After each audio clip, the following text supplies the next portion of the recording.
At 13, my father committed suicide after years of abuse, physical, sexual, every kind of abuse you can think of.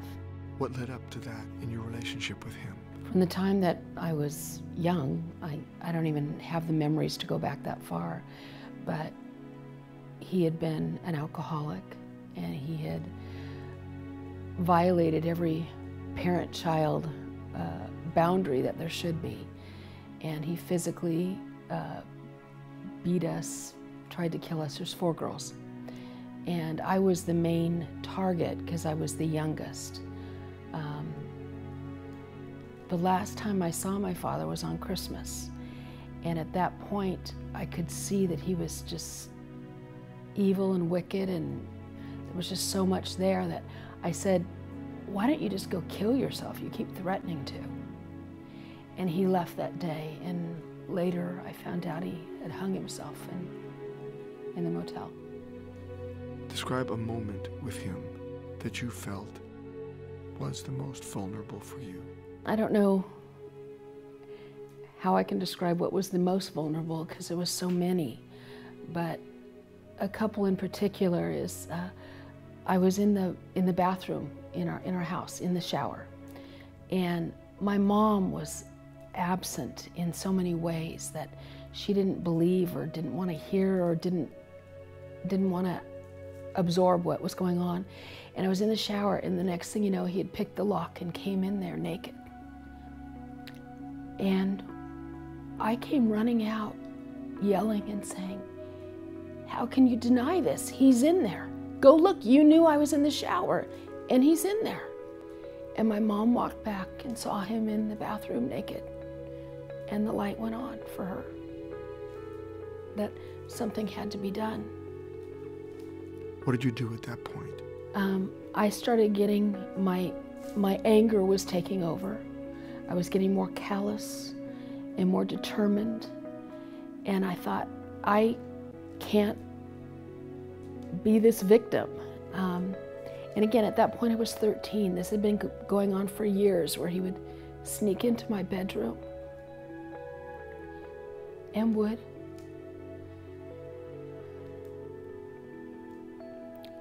do things that he shouldn't do.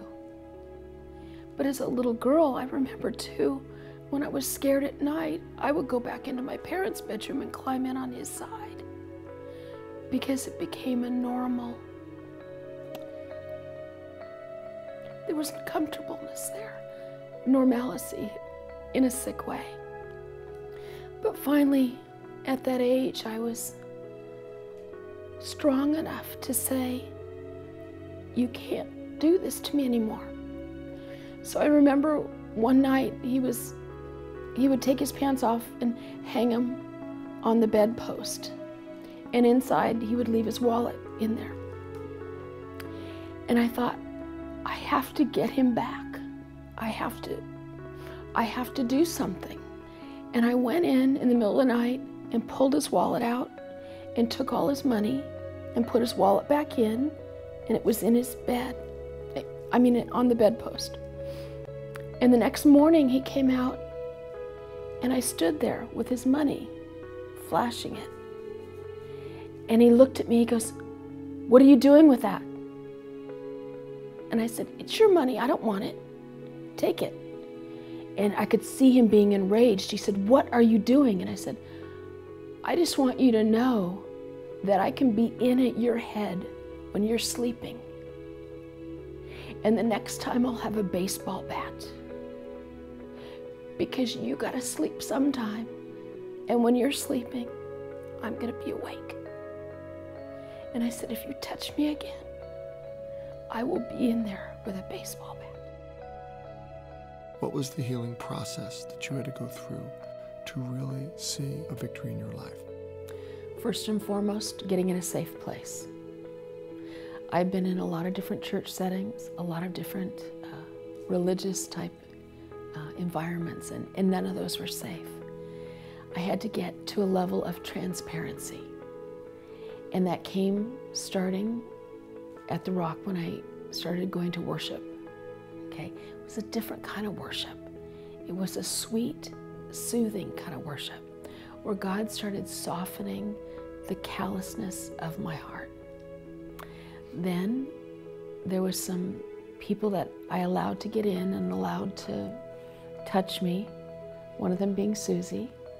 And I said, I know that I got to deal with some of this stuff, although it really doesn't affect me too much, but I know I've got to deal with it. And I started going in for soaking prayer, where I would just sit and allow people to pray for me in a, once again, I can't stress enough, a safe setting. My past, people took advantage of me.